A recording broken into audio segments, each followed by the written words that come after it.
Good morning, Your Honour. Patrick Wallace appearing on behalf of the complainant, Jennifer.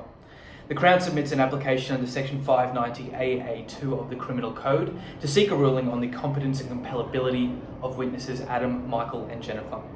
The Crown also submits a request that despite the absence of the relevant warrant, Your Honour does not exercise any discretion to exclude the CCTV evidence that has been acquired by Constable Jones. Firstly, Your Honour, my submissions in regard to the competence and compellability of the prospective witnesses.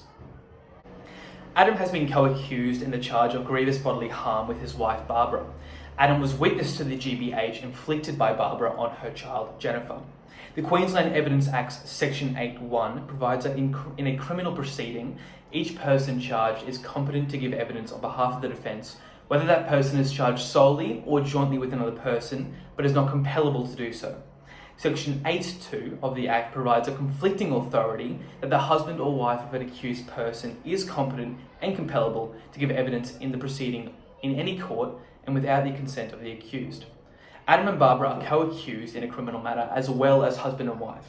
The case of Talon and Bush found that in the event that a co-accused are also spouses, their status as co-accused takes precedence.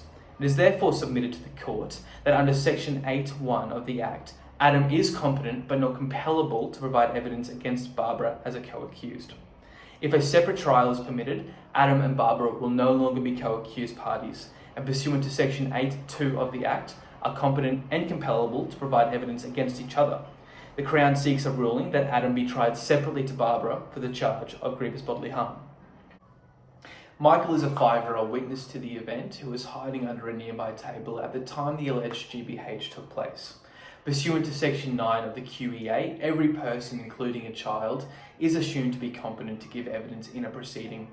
Persons who are competent are prima facie compellable, re Hoskins and Metro Police Commissioner. Due to the age of Michael, it is reasonable that an objection may be raised to his competence to give evidence. Pursuant to Section 9A and 9B of the Act, Michael may be deemed competent to provide evidence under oath if he is able to give an intelligible account of events which he has observed and is deemed to have understood the importance and obligation to tell the truth. The Crown submits that it is not presently clear if Michael possesses the qualities to meet this requisite standard.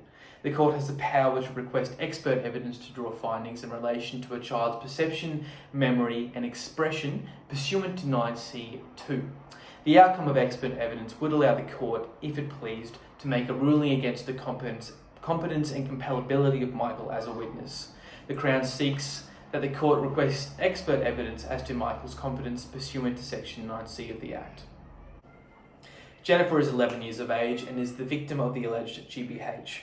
Unrelated to the incident, Jennifer has profound hearing loss and can only communicate through sign language. As a direct result of the incident, Jennifer is also now blind in one eye.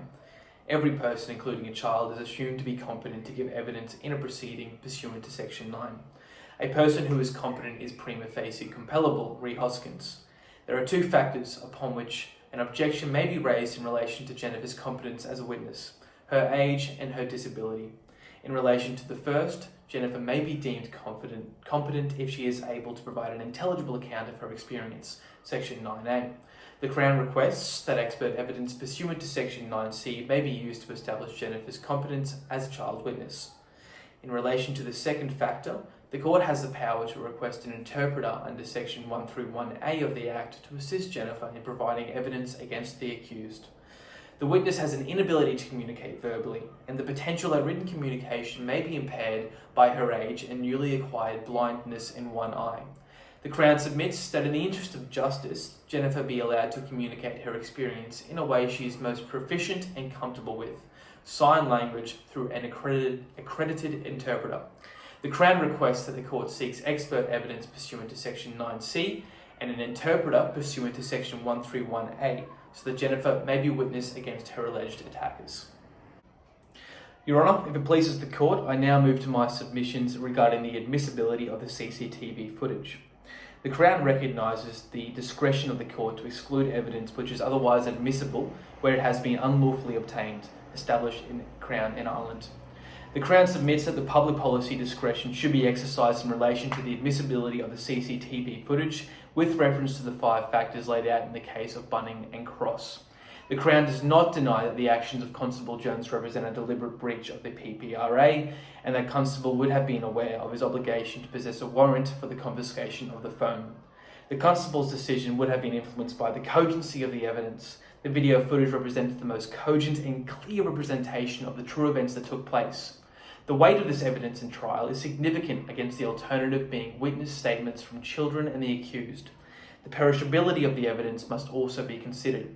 If not for the immediate confiscation of the phone, there would be no guarantee that the video evidence would not have been deleted by the accused. It would certainly have been in their interest to do so.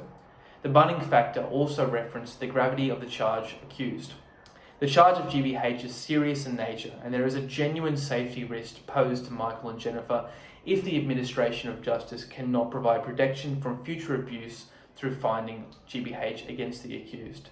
The Crown requests that Your Honour does not exercise any discretion to exclude the CCTV evidence that has been acquired by Constable Jones.